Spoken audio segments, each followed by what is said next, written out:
I no longer answer when someone calls my name, and I am alone.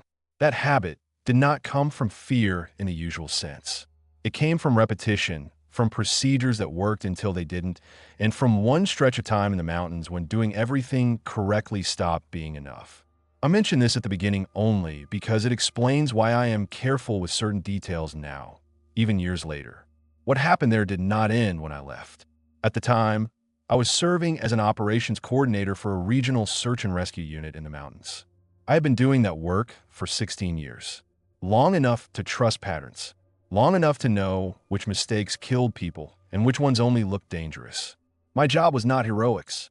It was logistics, timing, radio discipline, and knowing when to stop a search before the search itself created another missing person. The post was temporary, set up at elevation for a seasonal surge in backcountry traffic. A cluster of modular shelters anchored in a shale and scrub, a generator that never quite sounded healthy, and a radio mast that took the wind like a living thing. We were far enough from the nearest town that weather decided most of our schedules. If the cloud dropped too fast, we stayed put. If the snow hardened overnight, we moved early. That kind of work teaches you to respect limits without romanticizing them. The mountains around us were older than the maps we used. Some of the trails predated any formal surveying, and some of the valleys simply did not appear on our charts with any meaningful detail. The local communities had names for those places that never made it into our reports. They also had habits about where they would not go after dusk, and they never framed those habits as superstition. They treated them the same way we treated avalanche lines or unstable scree, as practical knowledge that didn't require explanation. Our team that season was small but well-balanced.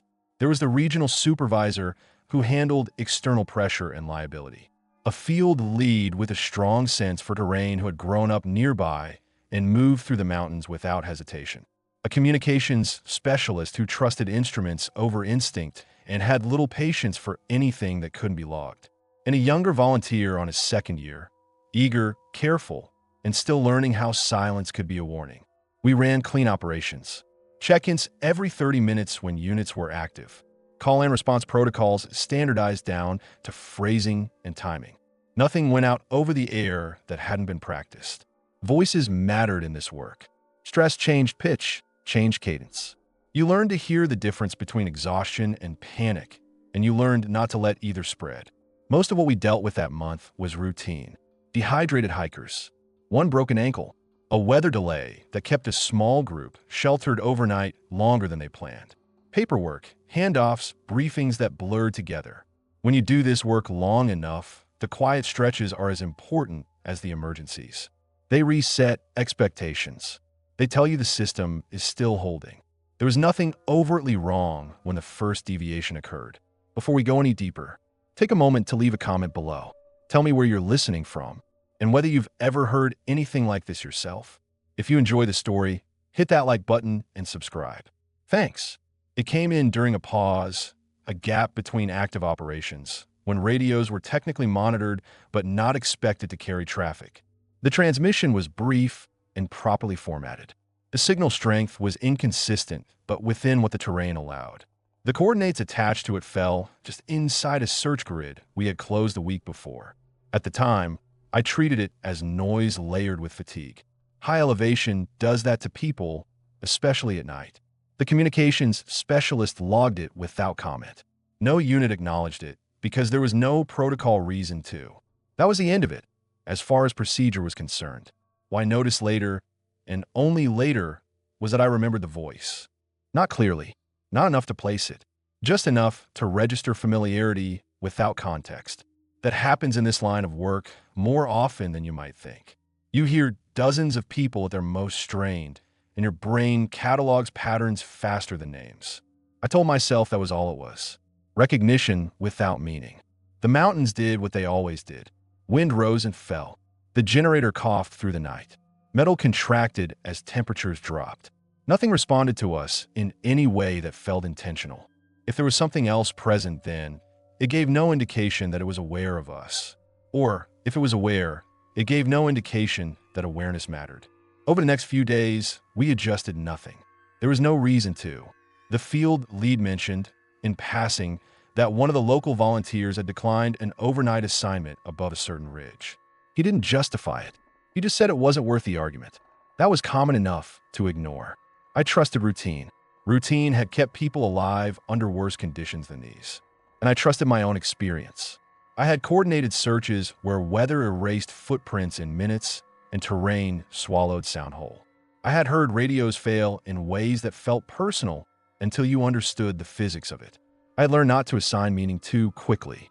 Looking back, that was the last point at which everything could still be explained by fatigue and coincidence.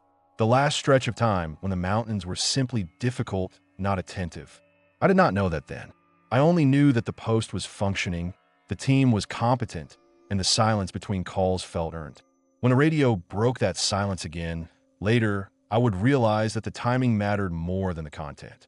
But at the beginning, it was just another sound in a place full of them, and I had no reason yet to treat it as anything else. The first anomaly did not announce itself. It arrived quietly, like a shadow settling into a room you believed empty. I had just finished reviewing the overnight logs, confirming that every call-in, every check-in had been accounted for, and was preparing to move to the next search grid when the radio crackled again. The voice was brief, properly formatted, professional, and entirely impossible. It belonged to someone who should not have been in the mountains at all, someone whose record had closed years ago. Yet the tone was familiar. Not clear enough to identify immediately, just enough to set a quiet sense of unease beneath the surface of awareness. I logged the transmission, noted the coordinates, and dismissed it as a combination of static, interference, and fatigue. The others either did not hear the same thing or chose not to comment. According to protocol, there was nothing more to do. Even then, I lingered on it. Not the words, they were minimal, but the rhythm and cadence. There was something precise about it, a careful mimicry of breathing, pauses, and inflections that match patterns I had come to recognize over years of work. Familiarity without context is unsettling. You recognize the form, but not the meaning. My mind tried to rationalize it. Perhaps it was a distorted memory, the product of long nights and too many hours spent alone at elevation. But reason felt thin in the way it always does when an anomaly is patient. The mountains around us were indifferent. Wind scoured the ridges, carrying only the usual sounds of scraping rocks and shifting branches. The generator hummed unevenly, its cadence broken by gusts and temperature drops. Yet the voice appeared aligned with our routines, almost anticipating when a pause would occur, as though it knew when attention softened. I found myself watching the radio longer than necessary, my eyes tracing its static without really expecting more.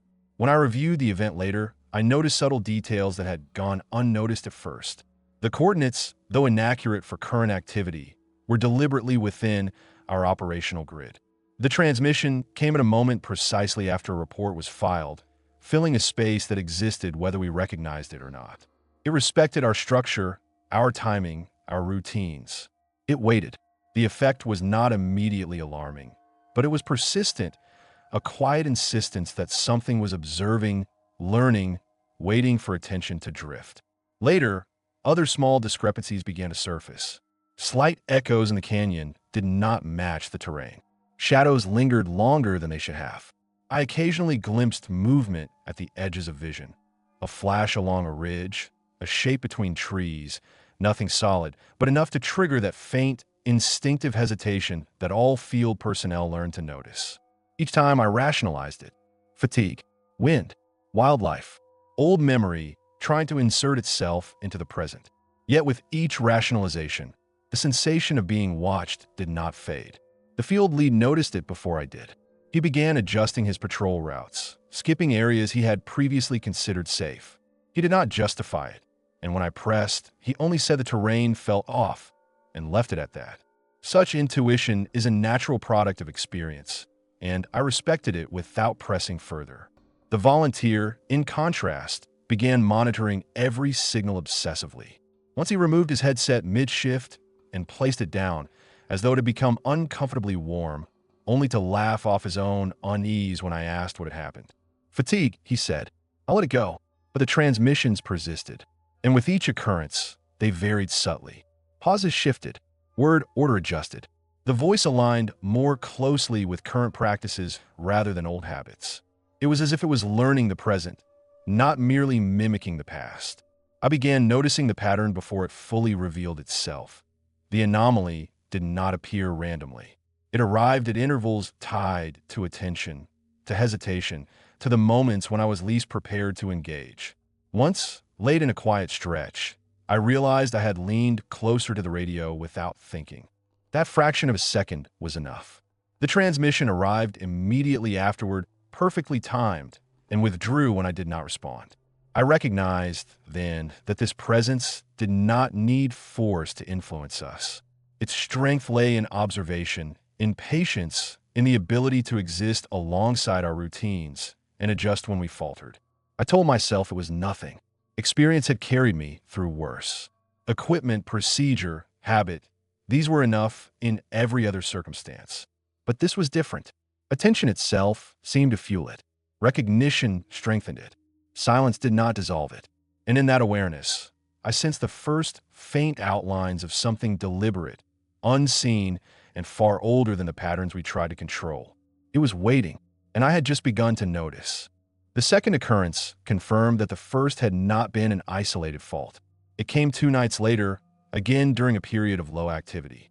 There were no active searches, the weather had stabilized, and the team operated on shortened shifts to conserve energy. Radios were monitored, but attention drifted as it always does when nothing is expected to happen. The transmission was cleaner this time. Not louder, not more insistent, just cleaner. Less distortion, fewer artifacts from static. The cadence was identical to the first, but the phrasing had shifted slightly, almost imperceptibly, adapting to our current patterns rather than past practices. It still did not request help, report a condition, or provide coordinates relevant to the present. It existed only to acknowledge, to respond, to mirror. What unsettled me most was the timing. It arrived precisely after the completion of a report, the moment when the next acknowledgement would normally follow. It filled the space we left open, the silent pause that occurs naturally in our operations. It was aware of what we had expected to happen, and it adjusted itself accordingly. I noted the alignment immediately. This was not random. It was deliberate. I began reviewing older logs, a habit I rarely indulge. Not because I expected to find proof, but because patterns reveal themselves over time. And there, embedded in long-forgotten transmissions and recordings, I noticed subtle cues, responses aligned with our habits, echoes that coincided with pauses, timing that adjusted itself according to attention rather than activity. No one else could have seen it, not unless they were as observant and patient. And I was beginning to feel the weight of that observation. The field lead noticed first. He began shortening his patrol routes, avoiding ridges and spurs he had walked for years without concern. When asked, he simply said the terrain felt off, though not dangerous. The explanation was inadequate for a report, so he stopped offering it. Instead, he changed his behavior quietly, instinctively. His actions were precise, controlled, but careful. The volunteer became increasingly fixated on monitoring signals. He lingered over the radio longer than necessary, rewinding recordings multiple times, checking levels and interference. Once, he stepped outside alone and spent hours observing a canyon that should have been empty. When he returned, he seemed unsettled, unwilling to verbalize what he had perceived. I did not press. Silence is often more informative than words in such environments. The anomaly continued, evolving incrementally. Each transmission varied slightly. Each pause shifted minutely. Each word fell in a different rhythm. It mirrored us more precisely with every occurrence, learning the way we spoke, how we responded, how we hesitated. It did not intrude during active operations, only during moments of pause, of attention diverted. The adaptation was patient, deliberate, and precise. I began anticipating when it would occur, recognizing a pattern not in sound, but in the spaces between actions, in the quiet moments that define our routines. The mountains themselves offered no clues. Wind scoured ridges, rocks shifted with gravity, and the sun moved across familiar slopes without hesitation. Everything external appeared ordinary, but within the team, everything was changing. We adjusted behavior instinctively. Routes were shortened. Pauses were calculated. Every decision weighed against unseen observation. I could sense the anomaly learning from us as much as we were learning from it. By the end of the week, the local volunteers had ceased returning. No explanation was offered. Their absence created another variable that I had to track silently. Each of us adapted to it differently. The field lead with caution, the volunteer with vigilance, and I with analysis. We were learning to coexist, not resist. And in that coexistence, the anomaly refined itself further, its presence growing stronger with recognition rather than intrusion. Slowly, a realization emerged. This was not about detection or threat. It was about attention, about being observed in the smallest of moments, and measured in the way we responded. Every hesitation, every decision, every unspoken thought mattered, and the quiet, the stillness, the rhythm of our attention. These had become the medium through which it existed, invisible, patient, and aware. I no longer questioned whether it was present. I only wondered how long it had been listening and how long it would continue. The moment of confirmation arrived quietly, without any dramatic incident. It began with a set of coordinates transmitted over the radio, precise and deliberate, pointing to a location associated with a hiker who had disappeared years earlier. Not a rumor, not a report, a formal, documented disappearance that had been closed long before my tenure. And yet, somehow, the voice on the radio repeated the coordinates as though they were current, as if someone or something was aware of them, aware of me, aware of the patterns we followed. I double-checked the logs. Nothing in the last week could account for it. No equipment anomaly, no procedural error, no miscomunicación. Everything was within tolerance. The mountains, the weather, the instruments, each operated as expected. And yet I knew something had entered the system, something precise, deliberate, and observant. The volunteer took it upon himself to verify the location. He walked the trail alone, noting every nuance, footprints, rock displacement, minor changes in vegetation. His notebook filled with meticulous observations.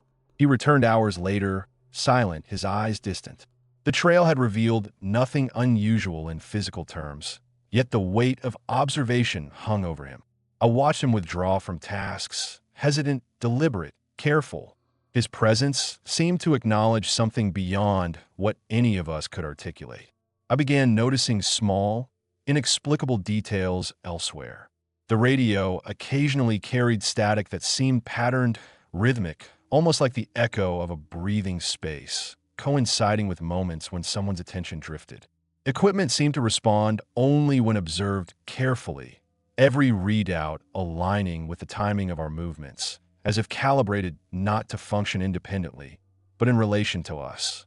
The field lead adjusted his patrols, avoiding certain spurs, slowing his pace where efficiency demanded otherwise. His choices were subtle, imperceptible to anyone outside the team, yet purposeful. Even the volunteer, obsessed with signals, began structuring his hours around periods of low attention, waiting for the faintest hint of a pattern. And I, watching all of them, noticed my own habits shift, longer pauses, measured steps, careful scanning of the environment before committing to a path or a decision. No one spoke of it openly. There was nothing to report, nothing to justify. The anomaly did not need confrontation. It needed recognition. Each subtle adaptation we made seemed to refine its presence. It responded to hesitation, to observation, to acknowledgement. I realized that ignoring it had ceased to be an option. The mountains remained unchanged and different. Snow hardened, wind shifted, and rocks settled as usual. Yet in those unchanging surroundings, a network of observation had emerged, invisible yet palpable. The anomaly did not rely on aggression. It did not pursue. It measured. It cataloged. It adapted. By the end of that week, I understood we had crossed a line. This was no longer mere pattern or coincidence. Whatever it was had learned from us. It remembered. It adjusted. And every choice we made became data for its understanding. The mountain post, our routines, our habits, all had been noted, refined, and recorded without a single overt signal of threat. The anomaly had taken residence in the spaces between our actions, in the moments when attention faltered, in the silent acknowledgement that none of us would dare admit aloud. And I knew then that this was the point of no return. We were no longer merely operating in the mountains. We were participating in a system that existed alongside us, aware, patient, and unyielding. And we would never be able to completely step outside it. By the time we fully acknowledged the situation, we were already living alongside it. No formal discussion took place. There was nothing tangible to report, nothing that could survive official documentation. Instead, our operations adjusted quietly, almost imperceptibly. Radios remained on, but conversation became measured and minimal.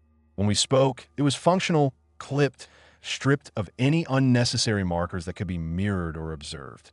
Routes were chosen with caution, prioritizing familiarity over efficiency. Every decision was weighed, every pause considered. The transmissions did not cease. Instead, they adapted. They arrived less frequently, but with a precision that unsettled. Each one fell during natural lulls in activity, moments when hesitation crept in, when a report concluded and no acknowledgement followed immediately. The voice had stopped mimicking the past. It now seemed to understand the present. Each subtle shift in our behavior was met with an equally subtle adjustment in timing, cadence, or inflection. It did not intrude during urgent activity. Only during quiet, when our attention wavered, did it reveal itself. The communications specialist began limiting his use of the headset. He claimed fatigue as the reason, yet I noticed his hand lingered over the volume control, poised to mute. The field lead refused to move alone after dusk, choosing routes he had once traversed without thought. The volunteer asked to monitor only during daylight, citing no reason, though his eyes betrayed unease and hyper-awareness. Each adaptation reinforced the anomaly's presence, teaching it patience, observation, and restraint. I found myself altering thought patterns as much as actions.